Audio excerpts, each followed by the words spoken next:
Welcome to Mysteries of the Missing, a podcast and blog about missing persons cases.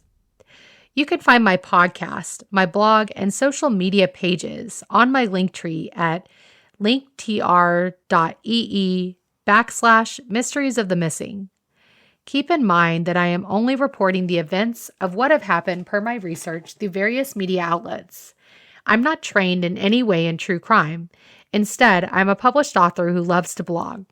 Also, I'm solely a human being that's trying to do my part to get the message of the story of the Springfield Three out there, so that one day, hopefully, they may be found and their case may be solved. Join me as I dive into the last day that people saw Sherrill, Suzanne, and Stacy, and what happened after they were last seen. Springfield is the third biggest city in the state of Missouri. It boasted of a 2020 population of over 169,000 people. This is not a small city by any means, but it's also not huge. It would be your quintessential suburban American town. Some of the things that Springfield is known for are the Bible Belt, the Trail of Tears, and the well-known store of Bass Pro Shops. The city is primarily white, with a total of 87% of its population being Caucasian. The history of Springfield contains lynchings, country music, and a battle between the Confederate and Union armies for the area during the Civil War. Based on that information, the city's history doesn't have much respect from me.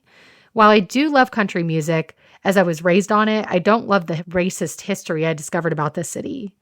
Many of the residents stated that before the three women in this case I'm covering today went missing, it was a safe place. No one even locked their doors. What I want to focus on here, though, are the missing people: Sherrill Elizabeth Levitt, Suzanne Suzie Streeter, and Stacy Kathleen McCall. The group went missing from Sherrill's home on June 7, 1992, so this is a pretty cold case. In fact, June 7, 2023 marked the 31st year of the trio's disappearance. Sherrill was raised in Bellevue, Washington, just outside of Seattle, with her mom, dad, and sister Deborah. Deborah says that Sherrill was always looking after her. Side note, I've been to Bellevue. It's a beautiful area. My husband and I have run several races there. At the time she went missing, Sherrill was 47 years old. A cosmetologist at New Attitudes Hair Salon, Sherrill was a single mother to Suzie. Suzie and Sherrill had just moved into a new home in April before they disappeared in June. Bart, Suzie's brother and Sherrill's son, was estranged from them when they went missing. Sherrill was known to be a model employee at her salon. One of Suzie's friends stated that Sherrill was always welcoming to Suzie's friends when they came over. Suzie had a small tumor in the left corner of her mouth, which made her look like she was sucking on something. She planned on following in her mother's footsteps by going into cosmetology. Suzie worked at the local movie theater. One of her coworkers said that Suzie was always happy, pleasant, and was a good human being. Sherrill's sister Deborah stated that Stacy was a sweetheart of a girl and simply beautiful. Stacy modeled at a local bridal shop and worked at Springfield Gymnastics. According to Stacy's mom, Janice, she was always helping others.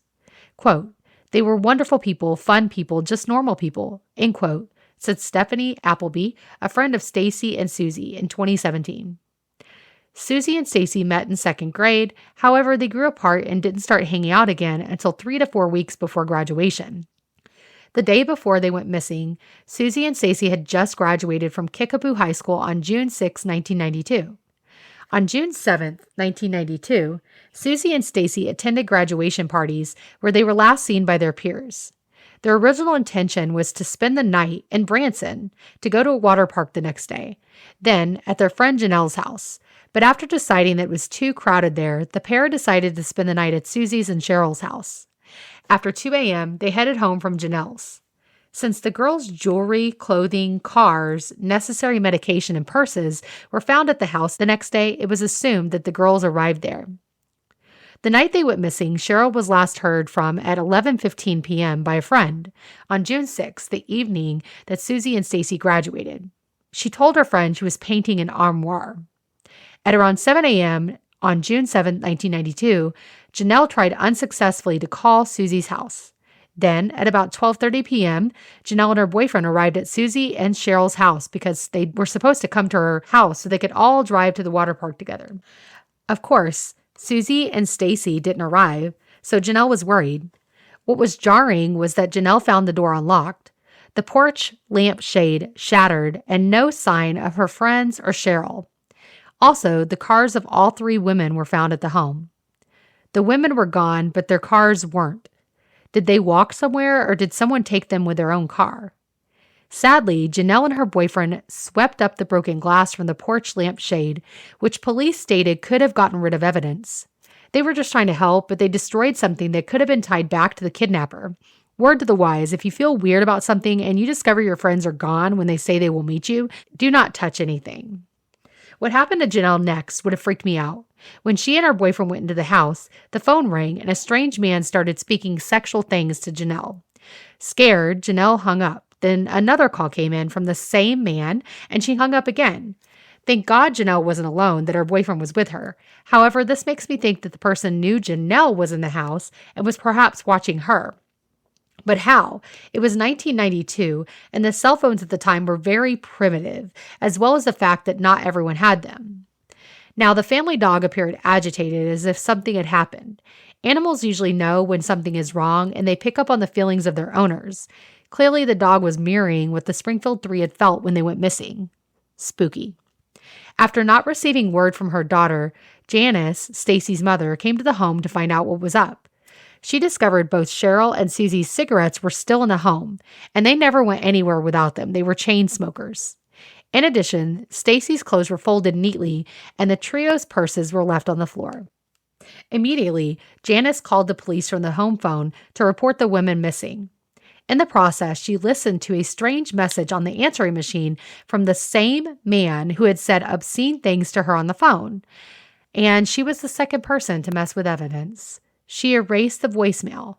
Now, I get that Janice may have been trying to find out where her daughter was. She was doing this innocently, as a scared mother obviously would. But I'll say it again. If you discover your daughter, her friend, and her friend's mother are missing, do not mess with anything. In fact, the police believe that the crime scene may have been corrupted by between 10 to 20 people. Guys, this is not a small number when it comes to crime scene. Your intentions may be good. Clean up a mess, see if you can figure out if the message is tied to where your daughter is, but your actions may impede a case being solved. Please, for the love of God, keep that in mind. Back to the case. It was 16 hours from the time Janice McCall reported the three women missing and the last time someone heard from or saw them. That's a long time, and if they were kidnapped, it gave their abductors plenty of time to get away and have their way with the women. When Officer Bookout of the Springfield Police Department finally arrived, he said that he knew that people always went missing, so he thought it was possible that the three women went missing on their own accord. I've heard that before. He noticed the same things that Janice and Janelle did, in addition to the fact that Sherrill's bed looked like it had been slept in. No sign of a struggle was noted except for the porch lamp shade being shattered. Something insensitive was then asked of Janice by Officer Bookout. Could you get your daughter's dental records? Yes, the police would need those, but do you think this was the time or place to ask that? Maybe the officer thought he was getting on board quickly, jumping ahead in case a body would be found. But imagine being a scared mother who had just called the cops, and you get asked this. Janice was also a dental hygienist, so she would have known exactly why a cop would ask for her daughter's teeth. How disheartening would that be?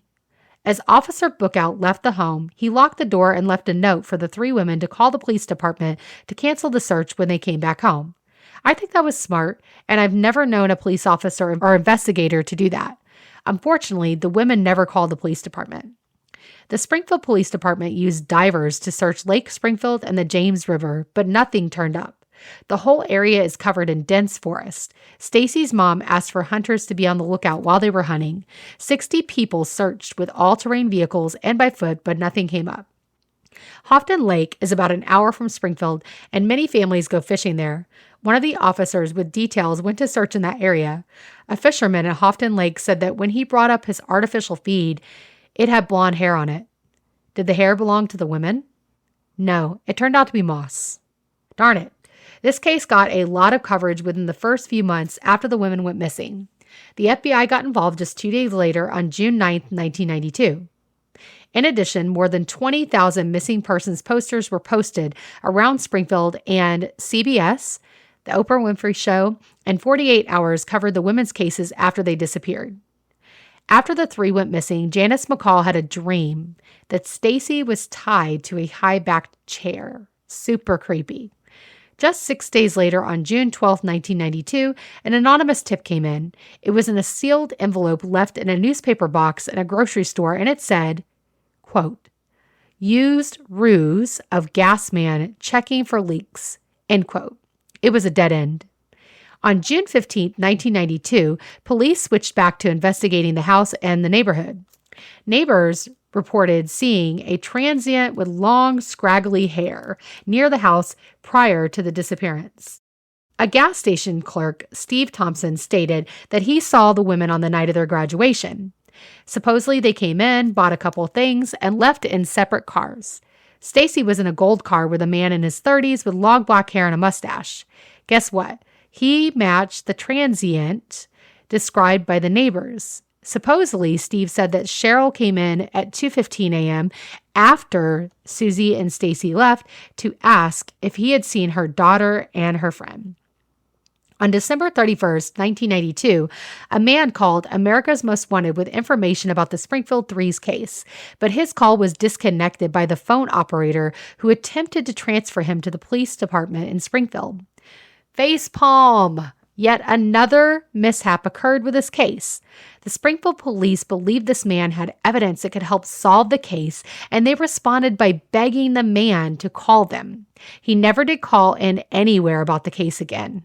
Man, gosh, that's disappointing. Wow. Flash forward to 2007. Investigators received a tip. I did not find out from whom in my research.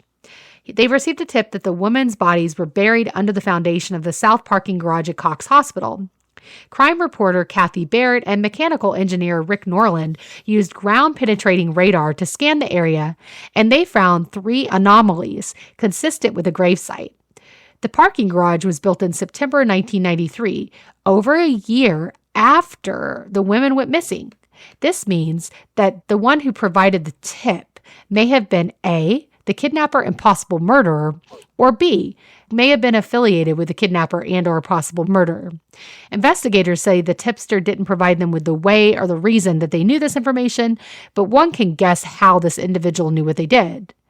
Unfortunately, the SPD decided not to dig up the area, quote, because it would be too costly, end quote. Excuse me. If this was your daughter or wife, wouldn't you want the police to do everything they could to find your loved one? The SPD admits they didn't place much emphasis on the tip anyway, due to the fact that it was later revealed that the tipster was a psychic who had a dream or vision about the missing woman's case.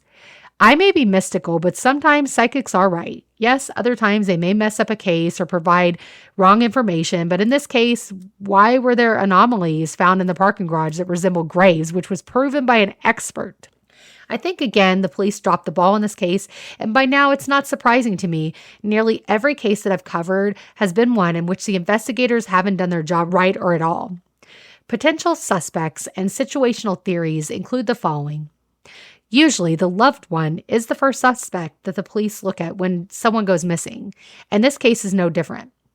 Dustin Rekla is the ex-boyfriend of Suzie, and he was in the area with his friends the night she went missing.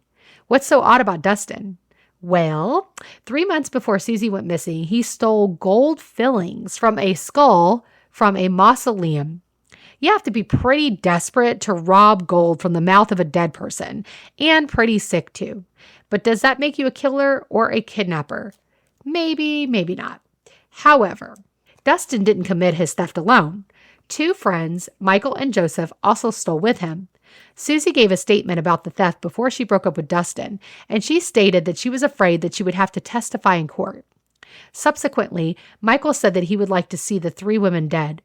Michael and Dustin were called in for questioning, but were let go because of the lack of evidence and are still considered suspects to this day.